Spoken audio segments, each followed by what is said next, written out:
My name's Michael Cahn, and I'm a farm advisor with UC Cooperative Extension.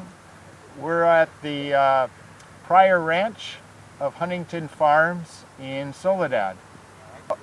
I was undergraduate at UC Davis, majored in soil and water science. I went off to graduate school at Cornell University and was in the agronomy department. I spent some time overseas for my PhD, and then eventually, after a postdoc, I started with UC Cooperative Extension.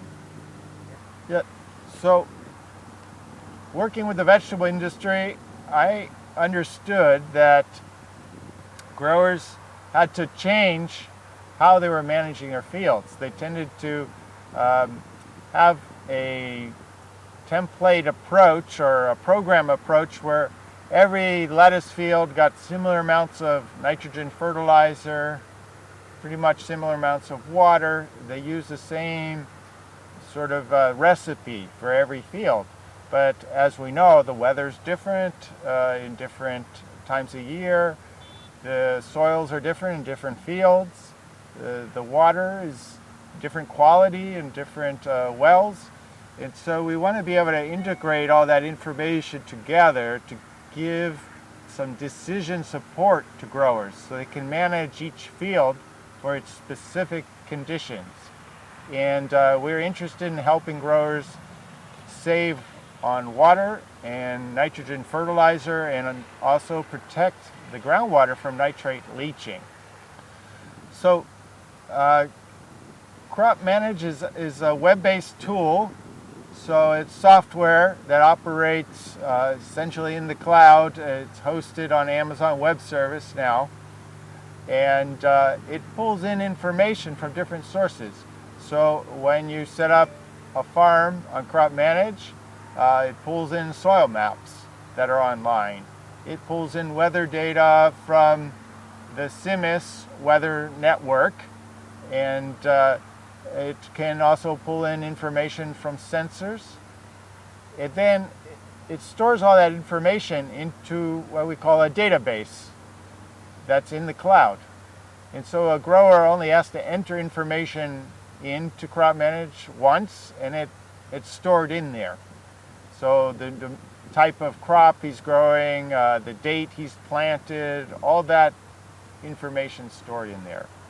And then when a grower wants some decision support on how much water to apply, they literally only have to put in the date they want to irrigate and the method, right? So if it's drip irrigation, I would like to irrigate today, you just enter that and it gives you a recommendation.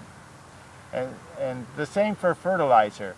If you want to fertilize today, you just put in the date for that field and also information about when you might fertilize again.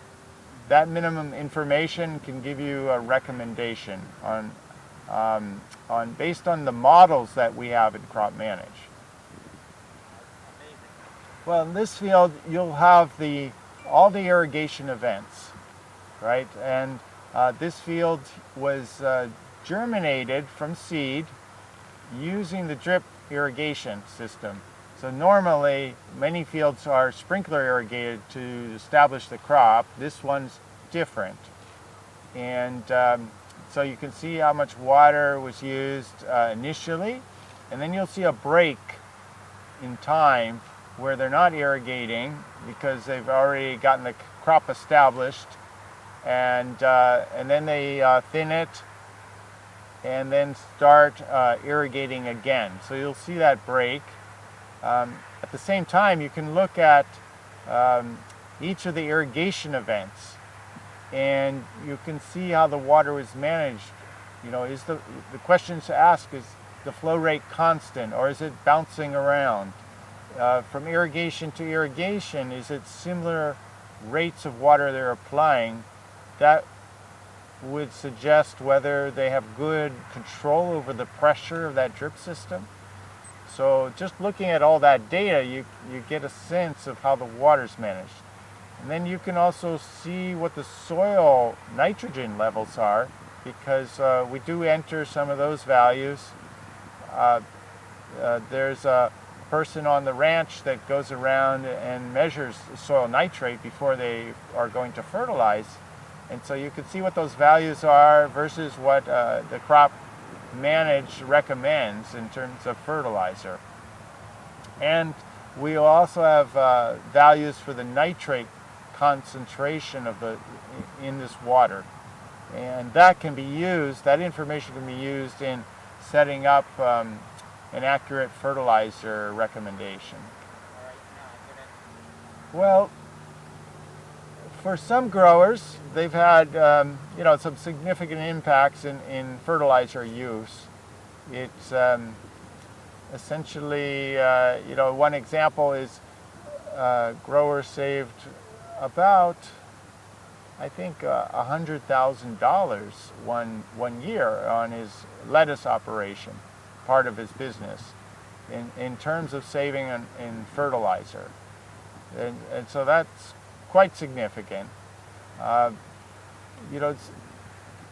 There's less and less farm advisors available, and to have impact, we can only work with so many growers at a time. So this is a way really to extend our knowledge to many, many growers if they, choose to work with this software. And it seemed like the right direction to go, knowing the way many farms are starting to go to more of a paperless accounting of what they're doing on the farm. So you'll see many of the ranches here, the growers are starting to hand out tablet computers to their workers, and they enter information that way. And with the water quality regulations also, growers are going to be really challenged to use fertilizer much more efficiently. And frankly, without some sort of decision support tool, I'm not sure how growers would get the same yields and use significantly less fertilizer. Yeah, so we recognize that a lot of growers, they don't enjoy really working with computers, right? And this software is on a smartphone or a tablet computer, and so we provide workshops to help them sort of learn how to use this tool. It's not so simple. It's not where you just open it up and you know what to do. It takes a little training and understanding to utilize it. So we do provide workshops several times a year. We sit down with growers and go through the software and help them set up their ranches on it. We take questions and they come up if they have any problems using it. Also, we use it in our own research. So when we want to work with a grower and maybe they want to see if they can save some fertilizer, we'll do side-by-side trials. And we use the Crop Manage to help us gather our data. And at the same time, we're verifying that the software algorithms work correctly. And sometimes we do have to make adjustments, of course. It's a living type of tool where we're always adjusting it as we learn more. Well, I have to say, if you never know how you're going to use the information or the coursework through your studies over the years. I started out, in soil and water science. I did a postdoc in ag engineering and learned more about computers and softwares, electronics, sensors, and so as I became a farm advisor and took on irrigation responsibilities, I realized, okay, if we can't measure it, how do we manage it? And at first, there were no ways to really measure water applied. And so I worked on finding flow meters that could be hooked up to what we call data loggers, little computers you could put on the field and actually record what's going on, or soil moisture sensors. So I think I made a lot of use of all the coursework in areas that were not directly related to plant science and soil science, but I could take that information and really enhance how I would do my research program, my extension program. Well, the beauty of the software running on the web is it can be accessed anywhere in the world. And we are trying to move towards a more comprehensive system where we could pull in, say, weather data in another country. That's all possible to do. What it's really a matter of is the coordination, the funding to keep the software engineer employed to maintain it. The technology is always changing, the software technology. And so we really have to have a full-time, software engineer to do this.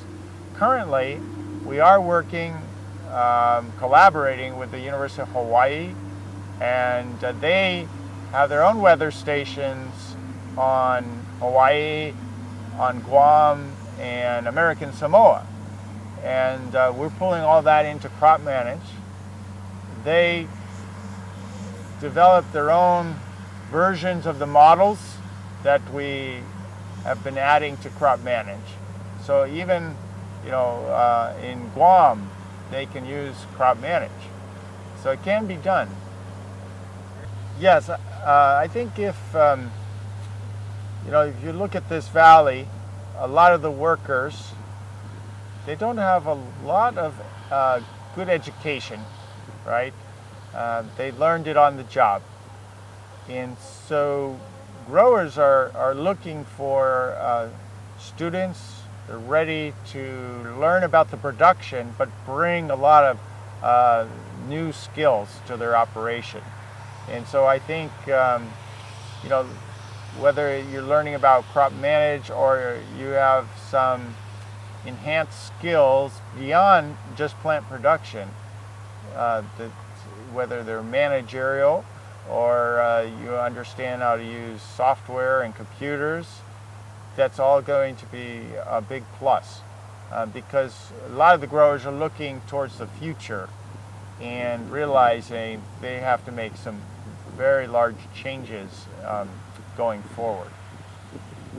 Okay, my name is Mark Mason. I work for Huntington Farms, and we are in Soledad, California. So Huntington Farms is a third-generation family farm. We grow around 3,500 land acres of crops, and we get 2.2 crops per acre, vegetable crops. We grow cool season vegetables, which is a variety of head lettuce, leaf lettuce, celery, broccoli, cauliflower, and then some minor crops, chard, sprouts, in divestral. Yeah, so it started, I was trying to determine the amounts of irrigation, amounts of water to put on the crops, and trying to determine if the amount, if I put on a certain amount today, how does that affect what I'm going to put on in the future?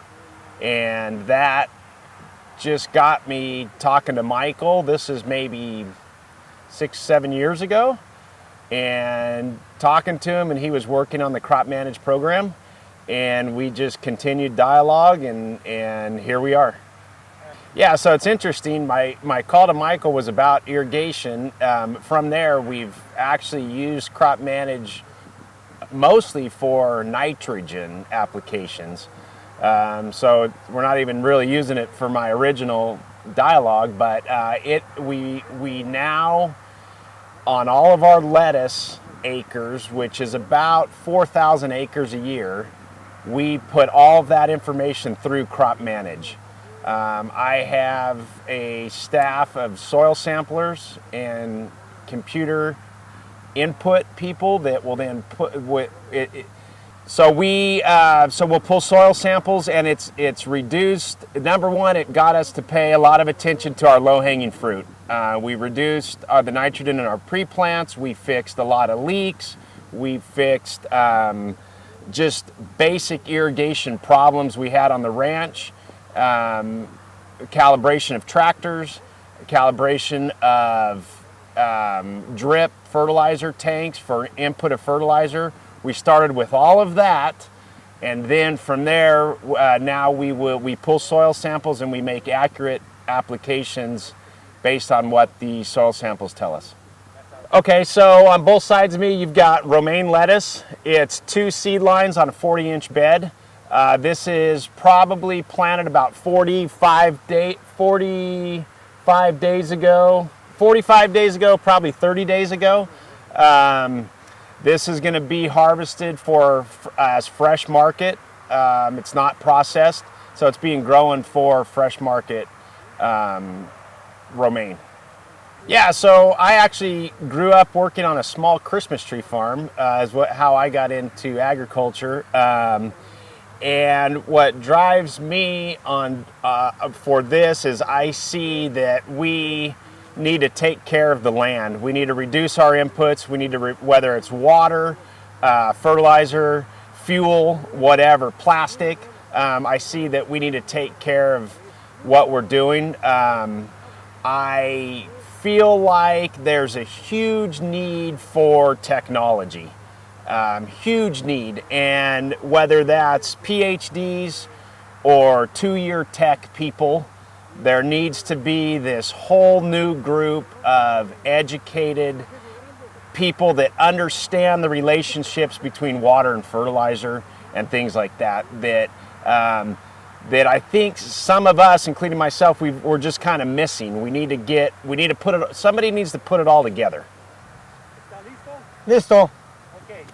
Ok, buenos días, mi nombre es Raúl Beltrán, estamos en el Rancho Pryor, lote 1, en Soledad, California.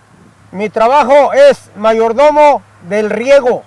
Cada día nuestro trabajo es la producción de las plantas, hacerlas que crezcan, tener una buena calidad para la gente que consume nuestro producto.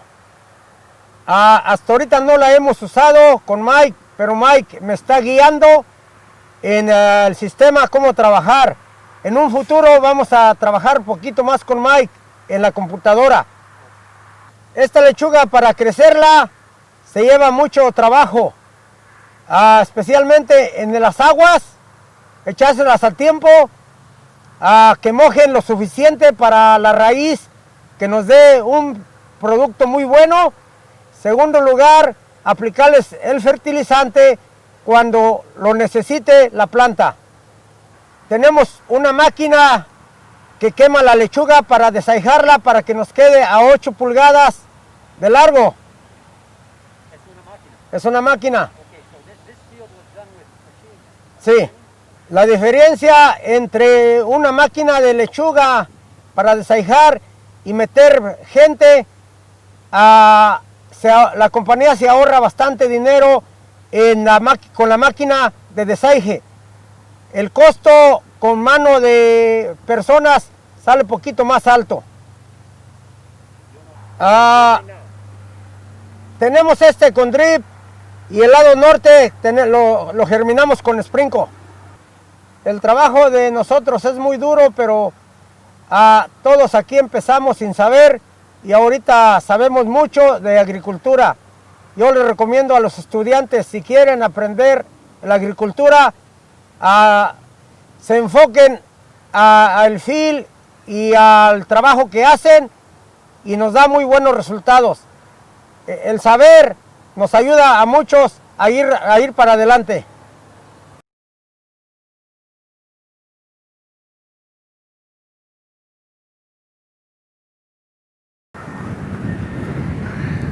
Okay, hello everyone. This is Today's Wednesday the 7th, I think, and I'm in the field that's right next to the field that we're going to be monitoring in our class here. So our field is just over there, but I think they might have sprayed over there, so I'm not going to go in there right now. But what I want to show you here is just this. What I have is a mobile phone, an iPhone up here on the top of this mast here. You can see that. And I got this Canopio.com app on it, and I've got a little remote trigger here to trigger the photos here. I'm going to hold it up over the canopy here, and I'll just take a number of above canopy shots here, and then I'll show you what these look like when we have our class tomorrow here. Now, I'm not paying too much attention to the depth, the height here at all.